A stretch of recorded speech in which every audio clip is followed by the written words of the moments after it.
brought two of them because two of our, I'm going to say our people, won top three, which will be Danny Mudd, was top three for his car, and Mr. Gerald Gospel was top three for his car.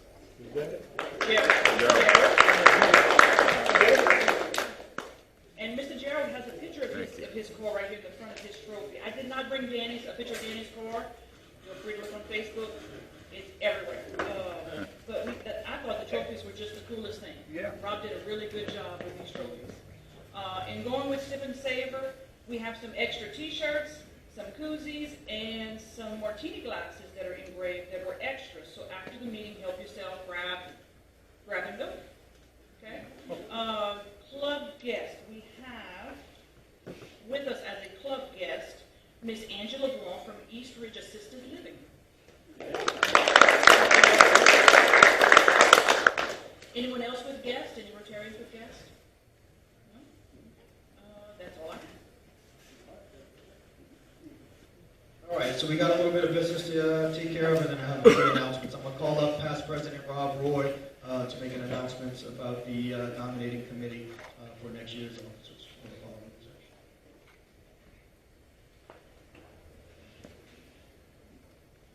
session. All right, thank you, for Robert. Last Tuesday, we got to meet as a group of past presidents at Riverfront to work on our incoming officers for the 2020-2021 year. And I'm proud to announce at this time that the past presidents committee for the, I guess that would be the 2000, will you be president-elect for the 2020-2021, the committee nominated Ms. Annette Mudd is our nomination for next year. So going through protocol, at this time I would like to open the floor to any Rotarian that would possibly have another nomination for president-elect. Okay. No other nominations. I call the nominations closed. And at this time I would ask by vote everybody in approval of Ms. Annette Mudd as president-elect for the 2020-2021 year to say aye. Aye. All those opposed? Congratulations, Annette. Thank you. All right, moving right along. Our secretary for next year, which would be under Chris Dugnon's administration, the past president's committee nominated Mr. John Swear as our secretary for next year. At this time, I would like to open the floor to anyone that has any other nominations for the 2020-2021 secretary position.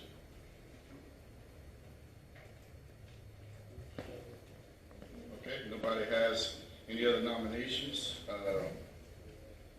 move that we close the nominations. Second. All right.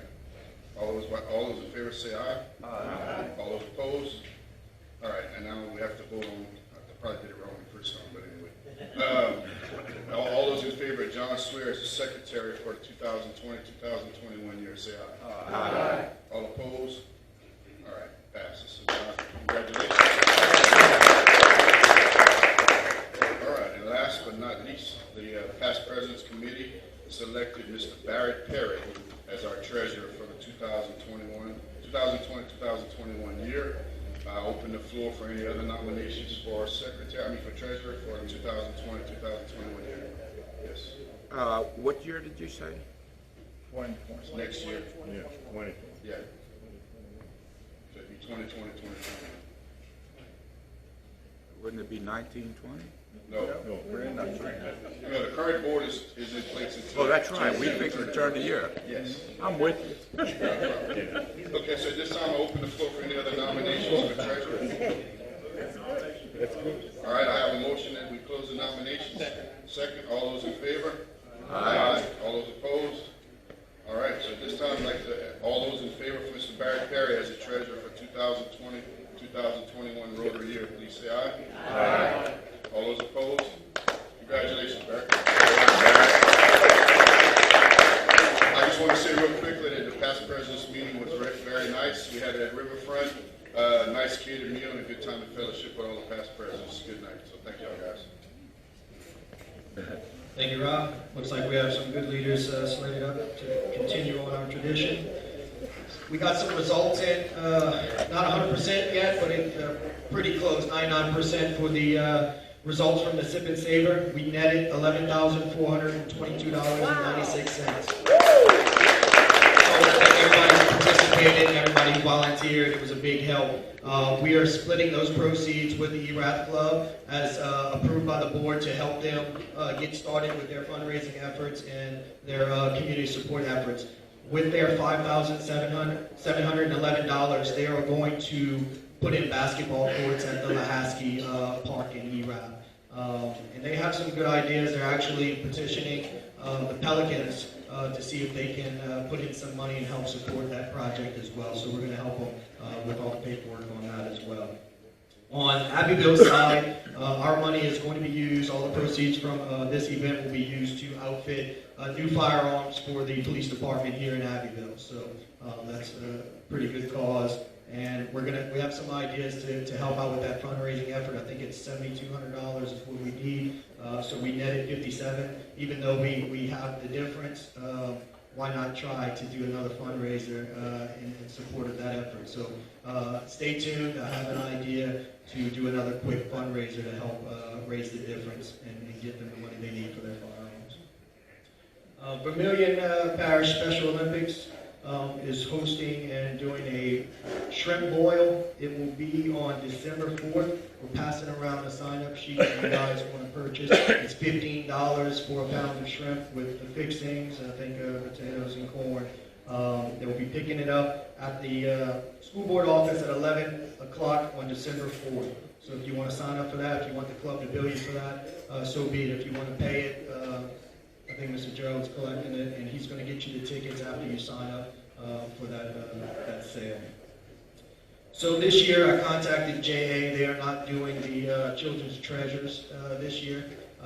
Their leadership is doing something else. So we're going to go back. I think we've done this once before. We're going to support the Toys for Tots. And I'm going to ask anyone who wants to give, bring a gift on December 4th at our meeting. So this coming up week, we do not have a meeting because of Thanksgiving. The following Wednesday, bring your gift. It can be from birth to 12, boys or girls, and please leave it unwrapped. Toys for Tots, they leave their gifts wide open. And then Mr. Glenn's going to get all those gifts over to the Marine League in Lafayette to support that program. So I appreciate that. No further business. I'll call Mr. John up to introduce our program.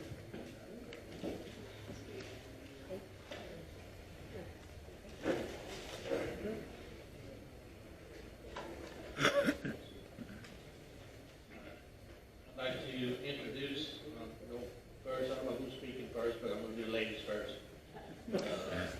Smart man. I've been married for 36 years. Got it. So, Tammy Gordon is the Community Relations Director for the last 6+ years. She is a graduate of Delcambre High School and the Academy of Hair Design. She is very active in her community.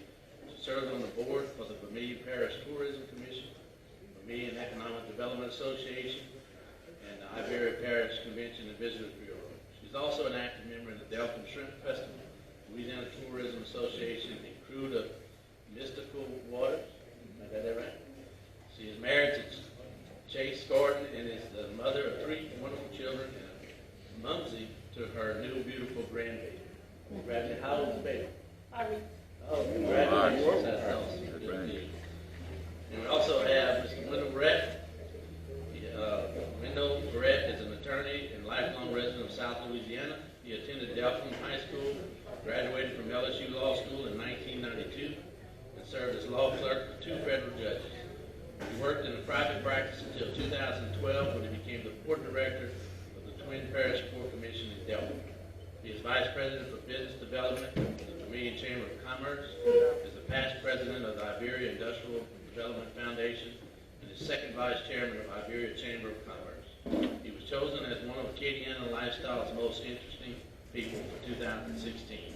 He and his wife Karen reside in Broussard, where they entertain their 2 grandsons, grow a vegetable garden, and raise a dozen or so chickens. Welcome, guys. Thanks for coming to speak. Definitely welcome.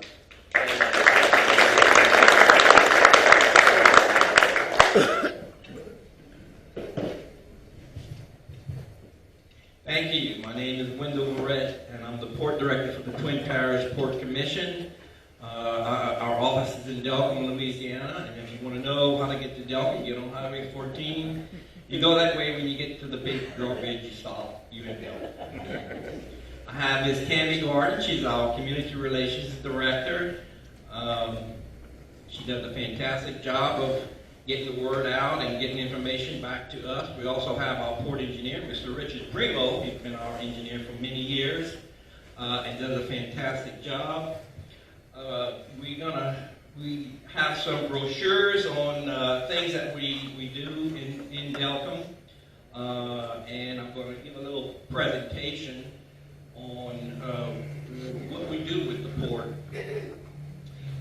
And I have up here coastal resiliency, and resiliency, the way we say it in Delcambre is just being hard-headed. It's just that simple. When you want us to leave, we're not going to leave. We're not going anywhere. Just to give you a little bit of history of Delcambre, was once we called the shrimp capital of the world. There were hundreds of shrimp boats, half a dozen what we call shrimp shops along the canal. This was through the 60s and 70s. You can see a map here of the Twin Parish Port. We go into Vermet Parish, almost to the airport, into Abbeville Parish, to Bayou Penetance, to Highway 90, and back towards Vermilion Bay. Through the energy crisis in the 80s and 90s, fuel prices started going up. Shrimp and other seafood imports started coming in, and gradually the shrimp industry just began to just wither away slowly in Delcambre. And then the turning point for the Port Commission and people in Delcambre and the area, as y'all all well know, was the Hurricane Rita in 2005, and then again Hurricane Ike in 2008. Storm surge, 90% of businesses, homes were flooded. We lost boats over the years from 100 down to about 30 boats. 10 to 15 foot storm surge, economic impact almost $10 million in flood loss claims alone just in Delcambre. Businesses were lost, homes were lost. So after that, what do you do? It's, like I said, we're hard-headed. We're not going anywhere. And fortunately, one of the good things that the state and the federal government did is they came in with an organization called Louisiana Recovery Authority. And they met with the community. They had meetings with experts, people from out of state, from Florida, engineers, architects. Say, look, you can recover from this. This is what we see as a potential for your area. And they did this in Delcambre and Egress. Also around that time, Louisiana Sea Grant, who you might not know, and also I want to recognize Bart Shirley, who works with us with Louisiana Sea Grant and LSU Ag Center. There are two fishermen what the extension service is to farms. They provide expertise, science-based methods and technology to help the fishermen and the marine coast, the marine industry. And they said, we don't have any money for you, but we can help you plan, we can help you organize, we can help you, track your recovery. And that's what one of the first things they said. You can go to the universities, they will help you without any cost. We went to LSU, their landscape architecture came in, drew plans on how to draw the waterfront into the town area, the church, the school, all that sort of stuff. We went to UL Community Design Work Group Architect. We gave the students tours of Delcambre. They came up with plans and ideas on how you can better sustain these storms, especially with storm surge. And gave us an idea of what the waterfront could be. Because really it was just a commercial waterfront. You could turn it into a shop, a retail center, an attraction to bring traffic to the town. And you have to do this so people won't leave, because that was one of our main concerns. We're going to lose our church, our school. People are not going to let their homes be flooded every so often and expect them to want to stay. It's just not going to happen.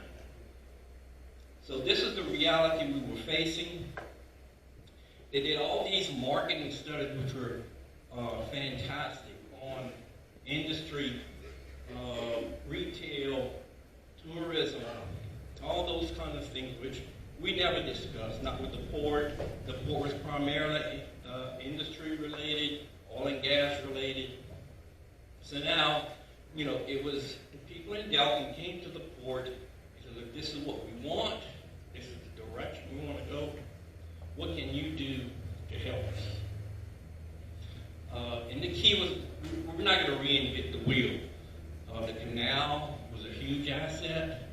Shrimping was a huge asset. Let's build on that. We're not going to try to do something we've never done before. This is what we know. Let's see how we can make it work. The shrimpers were telling us, we can't make it anymore.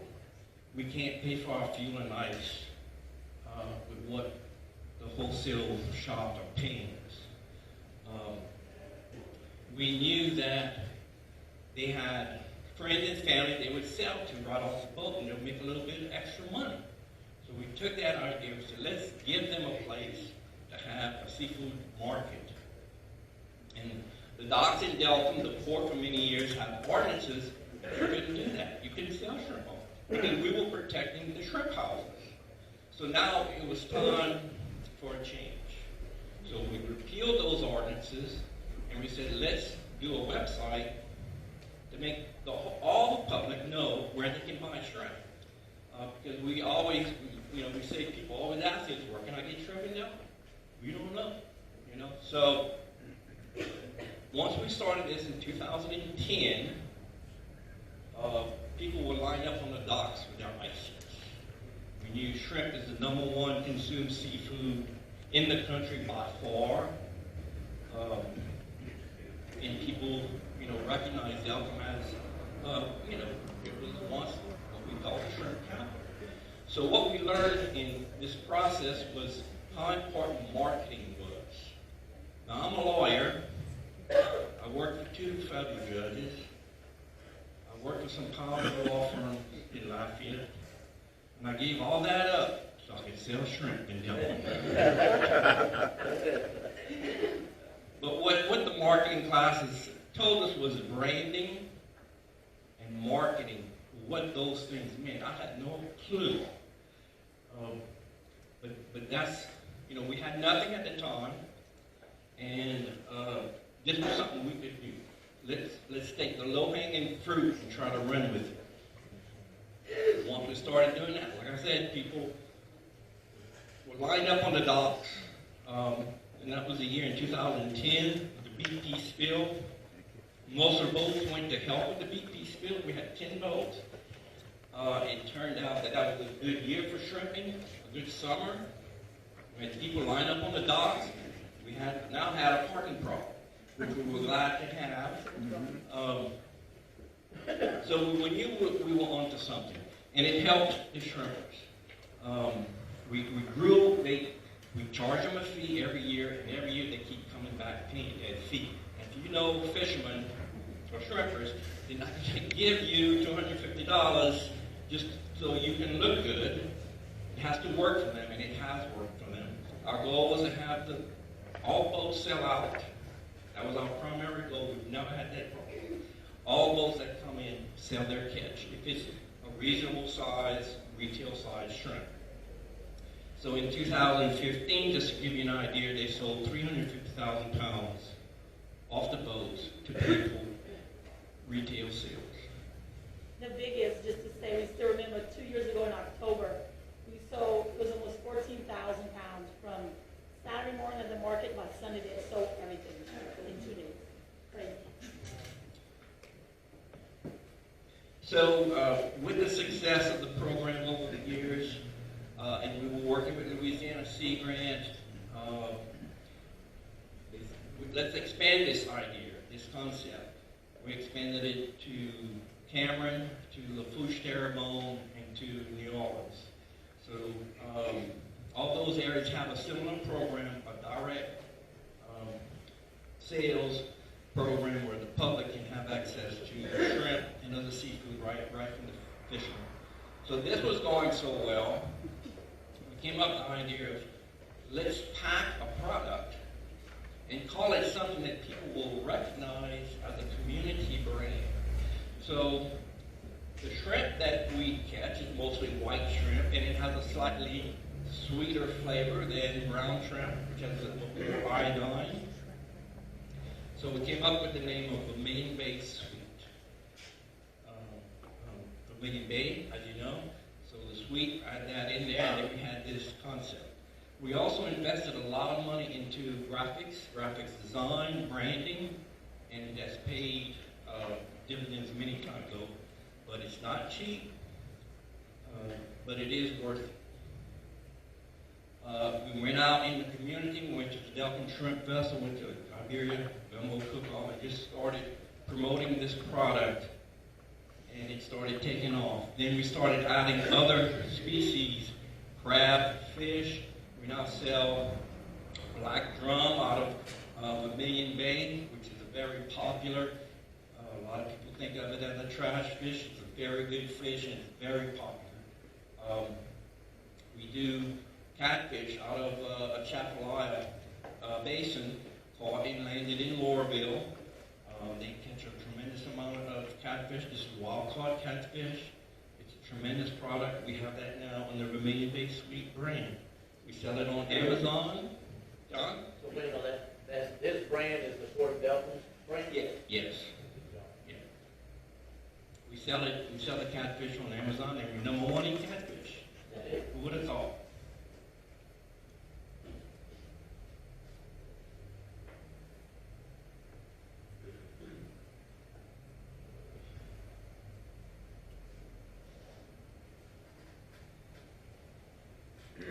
So the next step was putting this product online and shipping it across the country. So we're working now on revising a website called Louisiana Direct Seafood Shop. So Louisiana Direct Seafood is also a website that encompasses all the other ports that have the direct sales program. So we decided to extend it. Let's see if we can sell this stuff online. And these are fishermen who catch and pack this product. It includes crab meat, the fish. We started going across the state now. Lance Nacio in Montague, Louisiana, by Duloc, catches red snapper, grouper, tuna. We have oysters, shucked oysters in a 1-pound bag, vacuum packed. So these are small, we call them microprocessors. They catch and freeze their own product, and that's what we've been going around promoting.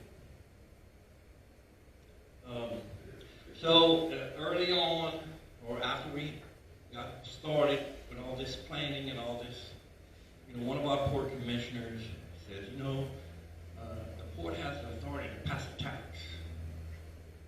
So we took our fork and we wanted to stab it. What do you mean tax? No, that's a dirty word. But we were working on grants. We said, if we had a little bit of money coming in, we could get more grants. We could use that money because, federal grant, state grant require a local match, and we could hire a director. I had no plans on being the port director. I was the attorney at the time. So we came up with a budget. We interviewed people, and there wasn't enough money. So one of the commissioners asked me, "Wendell, you know about all this. You should become the board director." And I stupidly said yes. No, I'm just joking. But that's how I fell into the role, and it allowed us to do all these projects that I'm going to talk to you about. But it was the idea that we just can't have handouts. We need to show that we want to help ourselves, and that's the purpose of this tax. That's how we proposed it to the citizens in Delcambre and Verret. And the first time around, it passed. We just had a renewal this past Saturday, and proud to announce it passed again. So, you know, we just felt that people could see what we were doing, and that it was a positive impact on their lives. So, as you can see, this was the port's budget going back to 03 to about 09. Not a whole lot going on. We were primarily just industrial based, and once we passed this tax, these projects started taking off, and you can see this is real growth, real projects. So the port is unique in that it does both, you know, economic development, and it does operations, just like a lot of ports. But in our case, we also community-based. We wanted community projects. We want people to want to stay here and not leave. So over the years, we've generated $10.5 million of programs and projects in Delcambre and across the state, mostly having to do with seafood. But it just shows you that, you know, there's real potential in if you play your cards right. So this other idea we had was we would meet at Jim Wiggins Camp, in case you don't know where that is. It's right on the Delcambre Canal. And we would do our planning and drinking. I mean, thinking. No girls were invited to the men. But we're looking across from Jim's, and it was an old fuel dock. And I think it was Jim, one of the guys, that said, you know, we could turn that into a marina. We said, Jim, you need another beer. But sure enough, we started thinking and planning, and once we passed this mill, that's what we're going to do. We're going to put in a recreational marina. And so we took an abandoned fuel dock and turned it into a nice marina. It brings in 20 to 30 yachts and sailboats. We thought we'd have, you know, 20-foot boats, small boats. We started getting big boats, yachts, sailboats, good paying customers. The idea was to bring them to Delcambre. They will spend their money, and it's been a success ever since. We did no advertising on it. People just started, and there was a need for a marina in this area. There's no marinas because, you know, the marsh land and the coast, there's just no place for marinas. So one day I was still practicing law, and I got a call from Mr. Verret in Verret. He said, my partner wants to bring his 90-foot yacht to Delcambre. Who is this? But it was true. I thought maybe it was a joke. And so this gentleman and his wife. So the next thing that came up, as we were doing this planning, Tammy, who's our Marine Extension agent, came in one day with this grant. He's saying, you know, look at this grant. This is perfect for us. The federal government had decided that they would do this grant called Federal Fisheries Infrastructure Grant to rebuild recreational commercial fisheries across the state of Louisiana, who was devastated by the storms. So we scrambled with the help of Richard Minville, we put this idea together. We knew we needed a new boat launch in Delcambre. It was a small boat launch, there was no parking, and we knew one of our former commissioners who had some property just down the bayou. So we started thinking we could put a boat launch there, and we know the fishermen need a place to sell their catch. We could put a dock there, we could put a pavilion, and make it a seafood market for the fishermen. And so we put that grant together. We added observation and fishing pier. There was no place to fish in Delcambre. And we turned just an overgrown patch of acreage into what we now call Bayou Crawling Cove. It's got four boat launch bays, docks for the fishermen to sell, and you can see this is the day of a farmer's market, and they'll come in and they will sell everything that they have. People will line up.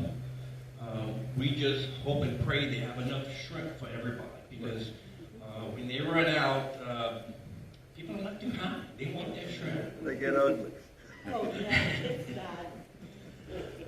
So I guess that's the good part of the problem to have. And again, we continued on with this theme of marketing ourselves, because the first thing people see has to be a good impression. That's what marketing is all about. Do they want to come and see? Do you stimulate their imagination? To want to come to? Because how do you get people to come to Delcambre? It's Delcambre, you know. So that's what we did. That's what we continue to do.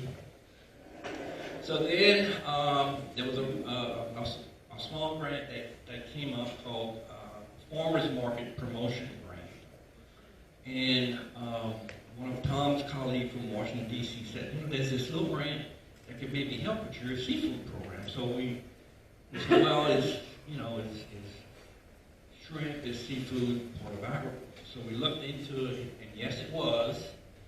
We said, let's apply for this, and let's throw in a farmer's market just to make sure we get the money. Well, sometimes you got to be careful what you ask for, because this helped us so we started a farmer's market so we could get this grant to help the fishermen, but we had to start the farmer's market. So we started the farmer's market again. We put out the marketing and the branding, and people started coming. We started at the Shrimp Festival grounds. 2,000 or 3,000 people showed up. The first day, the first market, we had 25 vendors, then we had 50, then we had 75. So now we get, then we transitioned over to Bayou Carlin, and we get 60 vendors every month. We have to turn vendors away. We have an average of 1,000 cars that come to the market. There was these other little grants that we worked on. USDA grant, as I just said. Then there was a Blue Cross Blue Shield Healthy Eating grant that's helped us get them farmers market started. We also worked on getting funding to elevate for a grocery store, because we had lost Champlain's groceries in 2005, and so it's been 10 years with no grocery store. So we were able to get that funding, provide the funds so the store could elevate, and now we have Sean's grocery store who's doing fantastic. But grocery stores they were not going to come if they had to incur that elevation cost. So this helped get that project. So we have our fabrication yard with Bagwell Energy now. I'll explain that in a minute. We have Bayou Carlin, we have the marina, we have the Richard Street dock, which is where the shrimp boats like to go, and people can pull up right next to the boat and buy shrimp off the boat. We have another strip of property north of Lake Panier, which is to be a nature trail or a kayaking point at some point in the future. We also are looking at this area. This is just north of Erath on Highway 14, next to the ballpark. We want to build it out. We're running in infrastructure, water, sewage, power, so that we can build a retail type center. We already have a pediatrician office located who's expanding. You might have seen on KTC 3 last night. Mayor Taylor, when Kachi was on there, talking about the progress that we're making in Erath. We also do these smaller projects, community type projects. This is some what's called all-inclusive swinging. Includes a zip line so that handicapped children can have access to it. Now they get all sorts of kids there on the weekend. It's working out fantastic. But it's just another way to get the community to look, you know, we're invested here, and you have something to hang on to, and it makes you want to keep your family here, especially the younger generation. Moving forward, we have plans to put in an RV park, bake shop, restaurant possibly. We want to build the ecotourism. That's a huge draw. Working with ERAF to bring a retail commercial center.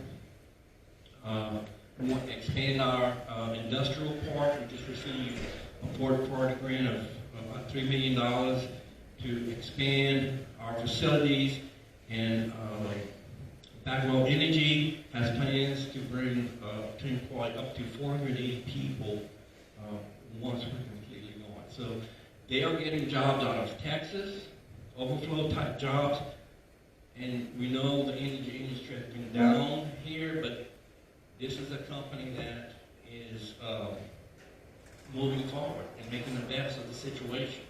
They started off in Delcambre, they had left, and once they saw that the property was available again, they wanted to come back. And it's good to have a partner that you can work with that's willing to talk to you and communicate and, you know, let you know what's going on, what are your needs, how can we help, how can you help us, that sort of thing. So, as I said before, the idea was to capitalize on what we knew best and what was, you know, available to us. But in working with the chamber, you know, we hear stories from Gaydon and Kaplan. People are moving away. Businesses are having a harder and harder time staying in business. So if we had not done this, we would have that same problem. And it takes a lot of time, a lot of money, a lot of patience, in our case, a lot of beer, to make these things happen. It's not easy, but you have to be committed, and you have to have people willing to work with you. And, you know, there was no fighting, and because otherwise we probably would have had pushback. Every time you come up with a new idea, you know, if you have a well-entrenched community, you're going to get pushback. People don't like change. But there was this vacuum of resistance that allowed us to come in and do these projects and make changes. So if we get complaints now, it's like we're not doing enough, you know, which is good, but it's just, that's what resilience is. Making commitments to things that you don't know are going to work. And I used to get chest distraction because we had these ideas that were just, you know, just seemed so right. It seemed like the right thing to do. And so once we started having a little success, I started to feel a little bit better. I still get emotional because, you know, this is my hometown.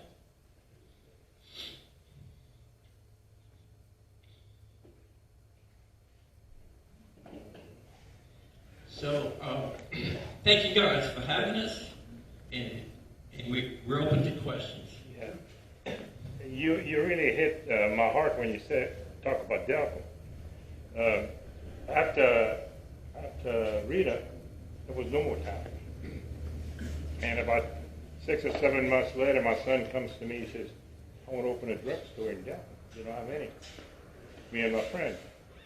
And I'm kind of liberal, but I'm not liberal with my money. I said, what in the hell do you want to do? You put a drugstore where there's no lot of people. And it was the first business, I think, that came up. And they've been very successful. Yes, that's Brennan. Yes. Brendan and Darren. Yeah. They came to us. We tried to help them. We had no money. There was nothing we could do. That was before the tax. Yes, that was before the tax. Yeah, but it got some benefits.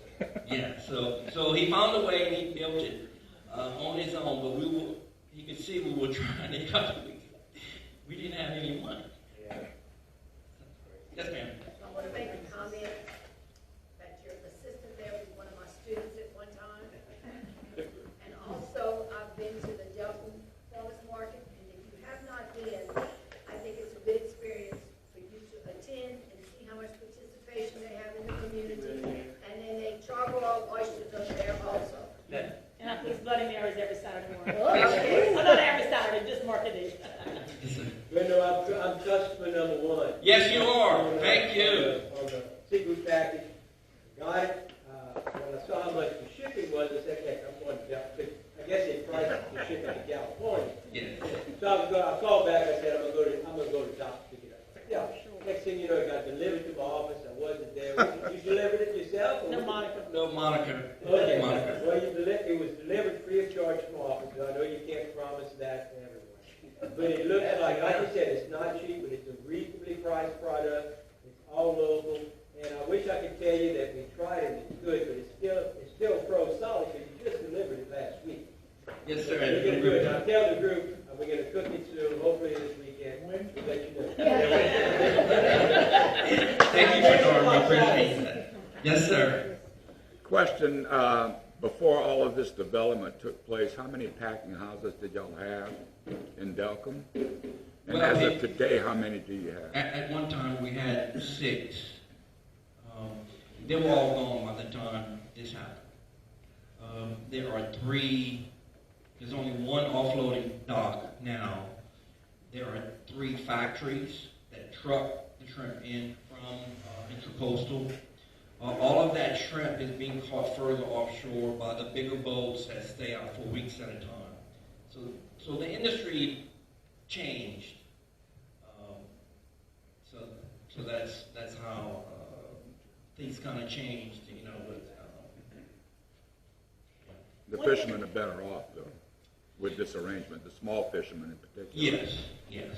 They're not out in the woods, you know. This shrimping is a rough life. I mean, it's just, it could be the economy, it could be the weather, it could be the environment, it could be the water, it could be the shrimp. Every year is something different. It could be the imports. One year, the imports dropped off because there was a disease in Southeast Asia that destroyed their crop. Prices shot up. So all of a sudden we had record landings. Well, that's what it is. You know, if the price is low, they're not going to go fishing. I mean, it just, you know, it makes sense. But when the price is up, more boats will go out. But then you have this problem of the buyers had this inventory of expensive shrimp, and then Southeast Asia's crop came back, started to come back in, the price dropped, they stuck with high-priced shrimp in their inventory. So it's not that we want a really high price, we want a slightly higher price, just something steady and that's sustainable. But all this foreign product comes in, they have 0 workers' comp, 0 health care, 0 safety, 0 health regulations, 0 regulations, none of that, yet that all comes in at a price that we can't compete in because we want to protect our people and our workers, and yet we get treated this way. Now, you know, everybody's out to make a dollar, and it's these big commodity brokers that make that money, and institutions all across the country, grocery store, restaurants, they want a cheaper price. That's the nature of business. But, you know, it's just, so we just want to be able to compete. That recent legislation on restaurants and places having to disclose their seafood, how does that affect you guys, and how does that? Yeah. That's been a tremendous impact. We're seeing a lot of interest in companies that want to start processing seafood locally and make it, you know, more available. So we're seeing a big spike in that. Any other questions? I have one thing to say. The reason why we have these out, it says Delcambre Direct Seafood, it's our website. Some people think they can just buy shrimp off the boat the day of a market. It's not just the day of a market. The lines are long the day of a market. So if you, since you locally, I would tell people to do that. You can, you know, come for the market, but look during the week when it's not market, because then you have a better chance of having a shorter line. So right now is the end of the season, so not many boats are coming in right now. It's pretty much done. We have a couple of large boats that's trying to come in for the market, so we might get lucky. But throughout the year when it's shrimping season, you can check that on a daily basis. We update that website daily, and it says either the new dock or the old dock. It tells you kind of where the boats are going to be. And with the shrimper's phone number. So you call them direct, and they'll tell you what size, you know, how much it is and everything. We never post prices. You can buy it from them before they even get here. Yeah, you can put your order in on 100 pounds, and they'll roll it for you when you get there. So that website is awesome throughout the year. Yeah, and we have to educate the public on shrimp seasons. They think it's always there, always available, and it's just not. Another thing we do is, because we have so many boats and sellers, we never post prices on our website or our Facebook page, because it becomes a race to the bottom. So if you have one, and people always ask how much, well, this is why we give you the number, so you can call the boat and talk to the captain. He's the one who's going to give you the price. All right, thank you very much. I appreciate it. And we have a couple of things for you guys. This is our coffee cup with our full weight test. Thank you guys for coming to speak with us. And if you can pull a name for our free lunch, and then pull for our lottery as well. She's not here. Next. Mark LeBlanc, I didn't see him. All right, one more. Jonathan Logan, he's not here either. All right, we'll pass on the free lunch today. But if you can pull just in this corner. No, I don't go. And for the lottery, the last four digits, 2331. 2331. All right, very good. Thank you guys very much. We'll call this meeting adjourned. Hey, don't forget to get your shirts and stuff. Oh yeah, pick up shirts and some martini glasses and some cookies. You didn't get it? No, King of Clubs. You say martini glass?